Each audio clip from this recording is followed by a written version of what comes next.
오늘 본문 12절에 보면은 이스라엘과 하나님 앞에서 정말이지 큰 그릇, 정말이지 견고한 그릇으로 쓰임받고 있는 엘리야가 나옵니다.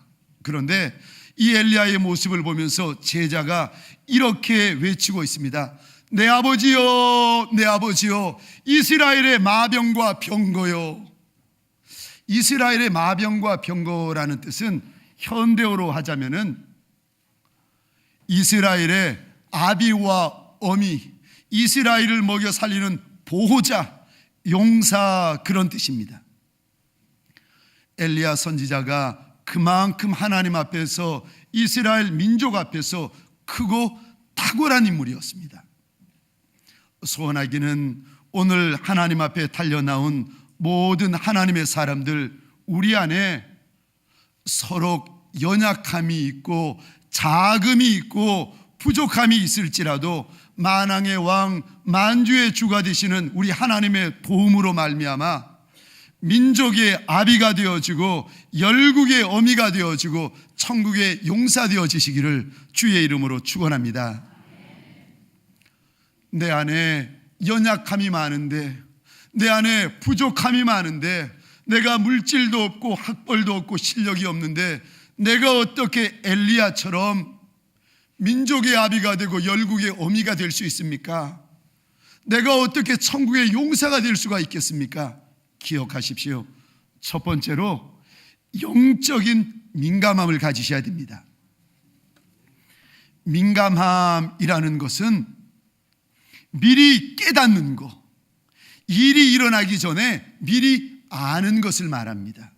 하나님의 마음, 하나님의 계획, 하나님의 일들이 내 인생 가운데 펼쳐질 터인데 일어나기 전에 느낌이 오는 거예요. 감동이 오는 거예요. 깨닫는 거예요. 그것을 가리켜서 영적인 민감함이라 이야기를 합니다. 아니, 하나님이 하는 그 큰 일, 은밀한 일, 비밀한 일, 창조주, 조물주가 하는 일을 나 같은 인생이 어떻게 알 수 있습니까? 알 수 있습니다. 오늘 본문에 보니까 하나님의 마음, 하나님의 계획을 깨닫는 이들이 있어요. 2장 1절입니다. 우리 화면을 보시거나 성경을 보겠습니다. 2장 1절에 창조주의 계획이, 은밀한 계획이 드러나고 있습니다. 2장 1절입니다. 여호와께서 회오리 바람으로 엘리야를 하늘로 올리고자 하실 때에, 이것이 하나님의 비밀한 계획이었습니다. 하나님께서 엘리야를 불말과 불병거로 하늘로 들러 올리려고 하고 계십니다. 그런데 이 하나님의 비밀을 아는 사람들이 있습니다. 3절 보겠습니다. 화면에 나오고 있는데 성경을 보시거나 화면을 보시면서 같이 읽겠습니다. 시작. 베델에 있는 선지자의 제자들이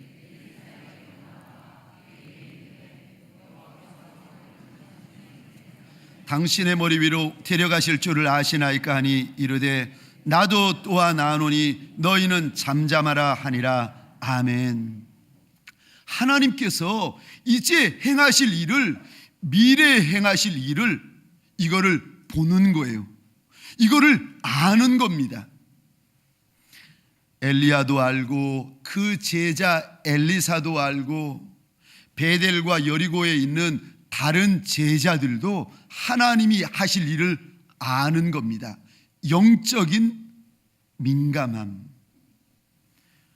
오늘 본문 2절에 보니까 엘리야 선지자가 이렇게 말합니다. 너는 여기에 머물러 있어라. 하나님이 나를 베델로 보내신다. 아니, 하나님이 하실 일을 지금 엘리야가 알고 있는 거예요. 영적인 민감함. 4절입니다. 여호와께서 나를 여리고로 보내신다. 6절이요. 여호와께서 나를 요단강으로 보내신다. 하나님께서 행하실 일을 엘리야 선지자는 깨달아 알고 있습니다. 창세기 48장에 보면은 이미 나이가 많이 들어서 눈이 보이지 아니하고 귀가 들리지 않는 노쇠할 대로 노쇠한 야곱이 나옵니다. 이 아버지 야곱에게 아들 요셉이 나와서 아버지, 첫째 손자와 둘째 손자를 축복해 주십시오. 그리고는 아버지가 눈도 보이지 아니하고 귀도 잘 들리지 아니하는 노쇠한 아버지가 오른손을 들어가지고 첫째 손자, 왼손을 들어가지고 둘째 손자를 축복하면 좋은데 아니요. 오른손을 들어가지고 둘째 손자, 왼손을 들어가지고 첫째 손자, 손을 엇갈려가지고 축복을 하려 하시는 거예요. 아버지 잘못하고 계시는 거예요. 오른손을 첫째, 왼손을 둘째 얹으셔야죠. 히브리인들에게 오른손은요, 능력, 영광, 권세, 축복을 의미합니다. 아니 아버지, 오른손을 첫째한테 얹으셔야죠. 그러자 눈이 보이지 않던 노쇠한 야곱이 이렇게 말합니다. 아들아, 나도 안다. 하지만 첫째보다는 둘째 손자가 더 크게 될 것이고 더 큰 민족을 이룰 것이다. 그래서 내가 오른손을 둘째에게 얻는다는 거예요. 비록 야곱은 병들고 육신의 눈은 보이지 않았지만 영안은 활짝 열려가지고 하나님이 행하실 일을 보는 거예요. 하나님이 행하실 일을 느끼는 겁니다. 영적인 민감함입니다. 기억하시기 바랍니다. 우리 하나님은요, 하나님이 행하실 그 놀라운 일들을 감추시는 하나님이 아니라 드러내어 주시는 하나님, 일러 주시는 하나님, 깨닫게 하시는 하나님이십니다. 내가 내 인생길을 갈 때에 만왕의 왕, 만주의 주가 되시는 하나님의 마음을 알고 계획을 알고 뜻을 알면 얼마나 그 인생 가운데 신바람이 나고 열매가 많은 인생이 되겠습니까? 죽어야 갈 곳 안 가고 살 곳만 가는 인생이라면 얼마나 힘 있는 인생이겠어요. 열매 없는 곳에 안 가고 열매 많은 일만 한다면 얼마나 그 인생 힘 있는 인생이 되겠습니까? 어떻게 하나님의 계획을 내가 알 수가 있습니까? 하나님을 경외하면, 하나님을 하나님인 줄 알아 두려워하면은 그 인생에게는 하나님께서 알려주신다는 겁니다. 시편 25편 12절입니다. 여호와를 경외하는 자가 누구냐? 그가 택할 길을 그에게 가르치시리로다. 하나님을 경외하는 인생에게 하나님께서 마음의 감동을 주시고 깨닫게 하여 주시고 보게 하시고 듣게 하신다는 거예요. 시편 25편 14절. 누가 하나님이 행하실 일을 아는가? 하나님과 친한 백성, 하나님과 친밀한 교제가 있는 성도에게는 하나님이 인생 가운데 행하실 일을 일러주시겠다는 겁니다. 25편 14절입니다. 여호와의 친밀함이 그를 경외하는 자들에게 있으며 그의 언약을 그들에게 보이시리라. 하나님이 주실 축복이 어떻게 나타날지를 하나님과 친밀하고 하나님과 교제가 있는 사람들에게는 알려주시겠다는 겁니다. 누구에게 하나님의 일을 일러주시는가? 기도하는 인생, 울부짖는 인생, 부르짖는 인생에게는 하나님께서 오셔서 하나님이 앞으로 행하실 일을 일러주시겠다는 겁니다. 예레미야 33장 3절입니다. 우리 한 목소리로 같이 읽겠습니다. 시작. 너는 내게 부르짖으라. 내가 내게 응답하겠고 내가 알지 못하는 크고 비밀한 일을 내게 보이리라. 아멘. 사랑하는 동광의 모든 권속들에게 소원합니다. 하나님의 마음을 알고 하나님의 계획을 깨달아 하는 민감함이 있으시기를 주의 이름으로 축원합니다. 그 민감함을 통하여 갑절의 영광을 통하여 갑절의 인생으로 쓰임받는 저와 여러분 되시기를 주의 이름으로 축원합니다. 두 번째요, 내가 지금은 작고 연약하고 부족할지라도 어떻게 구로동의 아비, 민족의 어미, 열국의 용사로, 천국의 용사로 쓰임받을 수가 있습니까? 하나님을 향하여 간절함을 가지시면은 그 인생을 하나님께서 들어 써주십니다. 기억하십시오. 간절함이 있으면 마음이 달라집니다. 간절함이 있는 인생은 언어가 달라집니다. 간절함이 있는 인생은 자세가 달라요. 간절함이 있는 인생은 마음이 달라지고 언어가 달라지고 자세가 달라지다 보면은 그 인생이 변화되는 줄 믿으시기 바랍니다. 오늘 본문에 보니까 하나님이 행하실 은밀한 일, 비밀한 일을 민감함을 가지고 알아채는 사람들이 나옵니다. 엘리사도 알아채었고 여리고와 베델에 나오는 제자들도 알아챘습니다. 그런데 엘리사와 다른 제자들의 차이가 있었는데, 엘리사는 만왕의 왕, 만주의 주가 되시는 하나님을 향하여 소원이 있었습니다.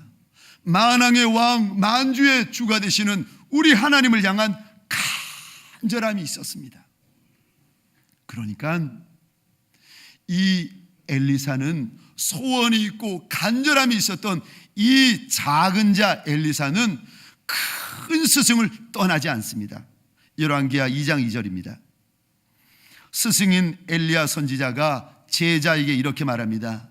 하나님이 나를 베델로 보내시니까 너는 그냥 여기 편하게 있어라. 엘리사가 성경에 보니까 이렇게 2절에서 대답을 합니다. 여호와께서 살아계심과 당신의 영혼이 살아있음을 두고 맹세하노니 내가 당신을 떠나지 않겠나이다. 무슨 일이 있어도, 어떤 일이 있어도 죽어도 내가 당신을 떠나지 않겠습니다. 고백을 합니다. 또 잠시 후에 스승이 제자 엘리사에게 또 이야기를 합니다. 하나님이 나를 여리고로 보내시니까 너는 그냥 여기 있으라는 거예요. 우리 화면을 한번 보시겠습니까? 성경을 보셔도 좋습니다. 4절 중반절입니다. 여호와께서 살아계심과 당신 영혼이 살아있음을 두고 맹세하노니 내가 당신을 떠나지 아니하겠나이다. 먼 길인데, 뙤약빛인데, 사막길인데 왜 굳이 이 고생을 하느냐, 편하게 있으라 그러니까 아니라는 거예요. 내가 죽어도 당신을 쫓아가겠나이다. 6절입니다. 또 스승이 제자에게 말합니다. 여기 여리고에 머물러 있으라. 똑같이 제자 엘리사가 말합니다. 여호와께서 살아계심과 당신 영혼이 살아있음을 두고 맹세하노니 내가 당신을 떠나지 아니하겠나이다. 마음에 소원이 있으면, 마음에 간절함이 있으면 그 사람의 언어가 달라지고 그 사람의 자세가 달라지고 그 사람의 삶이 달라집니다. 아니, 엘리사 그 제자에게 어떤 소원이 있길래 죽어도 내가 당신을 떠나지 않겠나이다 이렇게까지 소원하며 결심하며 이야기합니까? 우리 9절입니다. 성경 9절을 보시고 2장 9절 혹은 화면을 보시겠습니다. 9절의 이 부분을 펜이 있으시면 꺼내어 가지고 밑줄을 한번 그어보시면 더욱 좋습니다. 제가 읽겠습니다. 당신의 성령이 하시는 역사가 갑절이나 내게 있게 하소서. 예전 성경을 보면은 한마디로 더욱 간단 명료하게 되어 있습니다. 당신의 영감이 갑절이나 있기를 구합니다. 하늘의 별처럼 이스라엘의 민족처럼 쓰임받고 있는 스승보다도 내가 2배나 더 뛰어난 인생이 되고 싶다는 거예요. 내가 더 큰 기둥, 더 빛난 별이 되고 싶다고 스승에게 소원을 아뢰고 있습니다. 그런데 우리말 성경에는 나오지 않지만 히브리어 원어 성경에 보면은 이 구절 앞에 한 단어가 덧붙여집니다. 우리 밑줄 그어진 그 단어 앞에 이 구절을 적어 보시겠습니까? 히브리어로 보시면은 이 단어가 들어가는데, 우리가 구절 하반전에 밑줄 그은 부분입니다. 당신의 성령이 하시는 역사가 갑절이나 내게 있게 하소서. 그 앞에 가로 열고 이렇게 적어 주십시오. 제발 가로 닫고. 제발 당신의 성령이 하시는 역사가 갑절이나 내게 있게 하소서. 제발 선생님보다 2배나 되는 인생, 2배나 큰 기둥, 2배나 더 빛나는 인생 되게 하여 주옵소서. 작은 인생, 초라한 인생이었는데 하나님이 별처럼 들어서시는 스승님을 만나고 나서부터는 하나님에게 소원이 생기기 시작했습니다. 하나님, 나도 쓰임받고 싶어요. 하나님, 나도 내 스승님처럼 쓰임받고 싶습니다. 하나님, 아니요. 하나님, 내 스승인 엘리야보다 2배나 더 쓰임받고 싶습니다. 하나님을 향하여서 선한 소원, 거룩한 소원이 있는데, 하나님, 별처럼 기둥처럼 쓰임받는 내 스승보다 2배나 더 쓰임받는 인생 되게 하여 주옵소서. 사랑하는 우리 동광의 모든 성도님들에게 소원합니다. 하나님 앞에 이런 선한 소원, 거룩한 소원, 구로동을 향하여, 민족을 향하여, 열방을 향하여 이 선한 소원들이 있는 하나님의 백성 되시기를 주의 이름으로 축원합니다. 여러분들 가운데 구로동의 아비가 일어나고, 여러분들 가운데 민족과 열방의 용사들이 일어나고 어미들이 일어나시기를 주의 이름으로 축원합니다. 이런 선한 소원, 이런 놀라운 소원, 이런 거룩한 소원, 이 소원을 듣고 스승이 뭐라고 그러는가? 오늘 본문 10절을 보겠습니다. 열왕기하 2장 10절. 스승이 뭐라고 하는가? 엘리사야, 내가 어려운 것을 구한다. 이거를 영어로 한마디로 하면 이렇습니다. 미션 임파서블. 이거는 안 된다는 거예요. 이거는 내가 볼 때 너한테는 이루어질 수 없는 불가능이라는 겁니다. 엘리야가 누군가? 이 엘리야 선지자는 하늘을 열고 불을 쏟아내린 선지자예요. 이 엘리야 선지자는 아합 왕의 말 앞에서 말보다도 더 빨리 달렸던 능력의 선지자입니다. 3년 6개월 동안 하늘을 닫아가지고 비가 내려오지 않게 하고, 갈멜산에서 하늘을 열고 비를 쏟아내린 능력의 선지자. 그런데 이 사람이, 이 선지자가 제자 말하는 것을 보더니 유심히 제자를 보는 거예요. 그리고 나서 미션 임파서블. 너는 안 된다. 너는 힘들다. 너는 불가능하다. 사랑하는 성도님들에게 소원합니다. 세상 사람들이 안 된다 하고, 친구들이 안 된다 하고, 배우자마저 절레절레 고개를 흔들어도 우리 하나님이 도와주시면 될 수 있는 소원을 가지시기를 주의 이름으로 축원합니다. 내 힘 말고요, 내 능력 말고, 내 실력 말고, 내 경험 말고, 하나님이 불쌍히 여기셔야만이 이루어질 수 있는 소원, 하나님이 내 인생을 선대하셔야만이 이루어질 수 있는 소원, 하나님이 나를 도와주셔야만이 이루어질 수 있는 소원을 가지시기를 주의 이름으로 축원합니다. 우리 하나님은 인생의 소원을 들어주시는 하나님, 우리 하나님은 인생의 선한 소원, 거룩한 소원을 이루어주시는 하나님이신 줄 믿으시기 바랍니다. 그러기에 우리가 그 하나님을 믿는 겁니다. 시편 103편 5절이요, 좋은 것으로 너의 소원을 만족하게 하사 내 청춘을 독수리같이 새롭게 하신다. 우리 하나님은 우리 안에 있는 좋은 소원, 거룩한 소원, 아름다운 소원을 이루어 주시는 하나님이라고 합니다. 시편 145편 19절입니다. 그는 자기를 경외하는 자들의 소원을 이루어 주시며 또 그들의 부르짖음을 들으사 구원하신다. 우리 하나님은 하나님을 경외하는 자, 하나님을 향하여 부르짖는 자의 소원을 들으시고 이루어 주시는 하나님이시다, 우리에게 일러주고 계십니다. 하나님을 경외함으로, 하나님 앞에 부르짖음으로 세상 사람들이 다 힘들다, 안 된다, 어렵다, 고개 짓다는 그 소원 만왕의 왕, 만주의 주가 되신 우리 하나님의 도우심으로 이루어내는 민족의 아비, 열국의 어미 되시기를 주의 이름으로 축원합니다. 간절함이 있으면, 하나님을 향하여 사모하는 마음이 있으면 되는데, 문제는요, 사모하는 마음이 적어요. 문제는 하나님을 향하여 갈급해하는 마음이 드뭅니다. 어떻게 하면 하나님을 향하여 사모하는 마음, 간절한 마음, 그 마음을 나도 가질 수가 있을까요? 제가 보니까 우리 마음이 아무 때나 하나님을 향하여 간절해지는 것이 아니라 정말 간절해질 때가 있더라고요.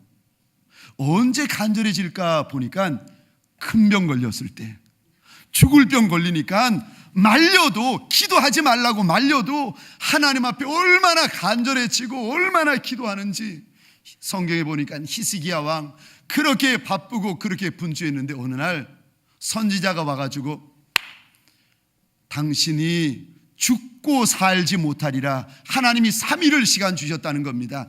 집을 정리해라. 이 이야기를 듣더니 히스기야 왕이 얼굴을 벽으로 향하고서는 얼마나 울면서 기도하는지 모릅니다. 야곱 다음 날 아침에 형의 칼에 의하여서 죽임 당할 지경에 놓이니까 야보 강가에서 그 밤에, 아무도 없는 밤에 천사의 허리를 부여잡고 허리가 위골되도록, 허리가 골절되도록 얼마나 몸부림치는지 모릅니다. 우리가 언제 하나님 앞에 간절해지는지 아십니까? 큰 병 걸리면요. 목사님, 큰 병 싫고, 나 큰 병 원하지, 죽을 병 원하지 않고 다른 방법 없습니까? 두 번째 방법이 있습니다. 하나님 앞에 우리가 간절해질 수 있는 두 번째 방법이 있는데, 큰 시련, 큰 환난을 만나면 우리가 간절해집니다. 내 힘으로 도저히 해결할 수 없는, 내 힘으로 도저히 안 되는 그런 문제, 그런 고난, 그런 환난을 만나면은요, 어떤 인생이라도 하나님을 향하여 무릎을 꿇고 머리를 숙이는 인생이 됩니다. 다윗 보십시오. 나와 죽음 사이에는 한 걸음뿐이라, 아차하면 죽는다는 거예요. 그랬더니 이 다윗이 얼마나 하나님 앞에서 울면서 몸부림치면서 기도하는지 모릅니다. 아니, 목사님, 죽을 병 걸리는 것도 싫고 큰 환난 만나는 것도 싫고 나머지 방법이 없습니까? 있지요. 마지막 하나 있습니다. 하나님을 향하여 큰 소원을 가지시면은, 큰 소원이 있는 인생들은 간절하여집니다. 도저히 이루어질 수 없는 소원, 사람이 도와주고 내 아비와 어미가 도와주고 내 경험, 내 실력, 내 물질로도 이루어질 수 없는 그리 큰 소원을 가지면, 하나님이 도와주시고 하나님이 역사하여 주셔야만이 이루어질 수 있는 소원을 가지면은, 그러면은요, 하나님 앞에서 내 마음이 낮아지고 간절해지고 하나님을 향하여 얼마나 부르짖게 되는지 모릅니다. 우리가 하나님을 향하여 소원을 가지고 우리가 하나님을 향하여 간절하여질 때, 그때요, 하나님께서 내 작은 인생, 내 보잘것없는 인생을 만지시기 시작하고 올리기 시작하십니다. 제가 미국에서 공부할 때였습니다. 6년 동안 공부했는데 그 친한 친구들 다 한국 교회에 유명한 교회, 유명한 목사님한테 이렇게 사역의 기회를 얻는데 저만 못 가고 있는 거예요. 얼마나 속상하겠습니까? 저희 집 뒤에 1시간 반 들어가야 되는 깊은 산이 있었는데, 산 중턱에 기도원이 있었습니다. 한밤중에 차를 몰고 가면은 아무도 없어요. 사람도 없고 차도 없고 불빛 하나 보이지 않는 길을 1시간 반을 달려가가지고 그 기도원 바닥에 엎드려가지고 마룻바닥을 쳐가면서 하나님 왜 내 인생은 안 열어주십니까? 하나님 내가 뭐 그리 잘못이 많은 목사라 가지고 내 인생만 막으십니까? 왜 내 인생 안 열어주십니까? 얼마나 울었는지요. 그런데 한 분이 물어보시는 거예요. 목사님, 그 밤에 캄캄한 산길 가면 귀신 안 무서우세요? 귀신이 안 무섭냐는 거예요. 아이고, 하나님을 향해 마음이 소원이 생기고 간절해 보십시오. 귀신이 무섭나? 만나면은 할 말이 얼마나 많은데, 남자 귀신 여자 귀신 나와라. 그동안에 내가 하나님 앞에 쌓인 이야기 내가 너한테 다 하리라. 아이고, 그럼 또 어떤 분이 이야기했어요. 목사님, 미국에는 그 권총강도 많다는데 총 안 무서우세요? 총이 무섭다니. 그 강도, 총등강도 만나보기만 하세요. 제 마음에 있는 거 그 사람한테 다 지금 쏟아놓을 판인데 무서울 게 뭐가 있나요? 하나님께서 길을 열어주셔가지고 이제 구루동 가운데 이렇게 좋은 교회, 좋은 양떼들을 주셨는데 여러분들을 만나면서 하나님 앞에 소원이 있었습니다. 하나님, 구루동 45만, 우리 구청장님 45만을 섬기고 계시는데 하나님 앞에서 저는 이런 소원이 있어서, 하나님, 구루동에 45만이 있는데 이 가운데 25만 명을 내가 구원하여 하나님 앞에 올려드리겠습니다. 내 손에 25만을 쥐어주십시오. 하나님, 25만을 먹여 살리는 목회자 되게 해주십시오. 사람들이요, 친구들이 이런 이야기를 하면 우습다는 거죠. 아이고, 자기야 무슨 돈이 있어, 학벌이 있어, 실력이 있어. 없지요. 나를 보면 없지만 우리 하나님, 내 아버지, 만왕의 왕, 만주의 주가 되시는 내 하나님을 보면 하실 수 있는 줄 믿으시기 바랍니다. 저는 소원합니다. 우리 동광의 우리 장로님, 권사님, 집사님, 성도들, 청년들 가운데 우리 하나님께서 믿음의 거부 일으켜 주시고, 기도의 거부 일으켜 주시고, 영혼의 거부 일으켜 주시고, 말씀의 거부, 성령의 거부, 물질의 거부들을 일으켜 주셔서 45만 명을 먹여 살리고, 남과 북한을 먹여 살리고, 열방을 먹여 살리는 아비와 어미들이 많이 일어나시기를 주의 이름으로 축원합니다. 그저 사람만 먹여 살리는 인생들이 아니라 천국에서 기둥 같은 인생, 별 같은 인생들이 많이 일어나게 되시기를 주의 이름으로 축원합니다. 말씀을 마치겠습니다. 내 민족의 아비와 어미 같은 인생, 천국의 별 같은, 별빛 같은 용사와 같은 인생이 되고 싶은데 어찌하면 그리 될 수가 있습니까? 첫 번째로 영적인 민감함을 가지셔야 됩니다. 두 번째로 영적인 간절함을 가지셔야 합니다. 그래서 저와 여러분이 민족의 아비가 되어주고 열국의 어미가 되어주고 천국의 용사로서의 평생을 달려가게 되시기를 주의 이름으로 축원합니다.